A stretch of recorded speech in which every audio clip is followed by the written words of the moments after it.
Yo, what up sa inyo mga kapatid? It's your boy Kuya Morayan. Ngayong araw maglalagay tayo ng screen protector or screen panel. Yan, protector dyan. Yan, tatanggalin natin yung luma nating screen protector dyan sa ating gauge. At gamitan natin siya ng WD-40. Yan, WD-40. Lalagyan natin siya ng WD-40 para dumulas yung kanyang sticker na nakalagay sa kanyang gauge panel. Ayan. At yan, nilalagyan natin.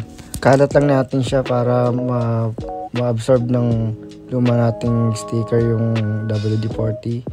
Ayan. Kakalat lang natin sandali yan. At yung sticker na binili natin, meron kasama siya na para siyang chips. Ayan. Yun ang gagamitin natin pantanggal sa luma nating panel. Yan. Yung bababara muna natin siya ng WD-40. At ito yung chips na galing sa bago nating biniling sticker panel. Ayan, yan yung pang tatanggal natin sa lumang sticker. Ayan. Ang kukudkurin mo lang ng chips na yan. Ayan, tatanggal naman siya mga kapatid.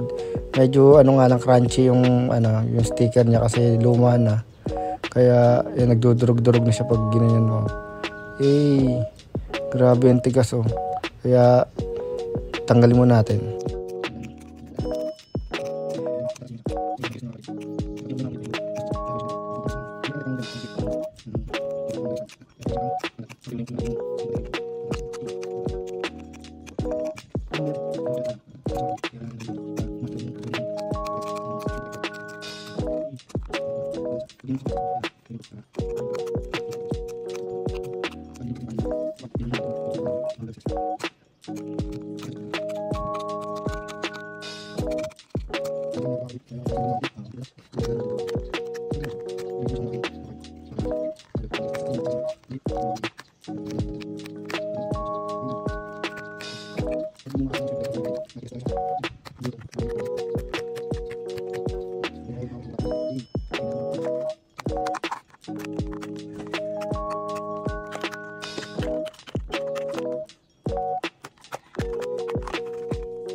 Tapos na mga kapatid, yun lang.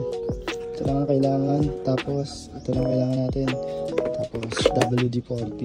Yan. Napakabangis ng WD-40. I-clear na ulit siya. Ayan ba? Linis na ulit. So sa mga magtatanggal ng panel dyan, yun lang gamitin yung WD-40 sa yung matigas na card. Ayan. Dito na lang.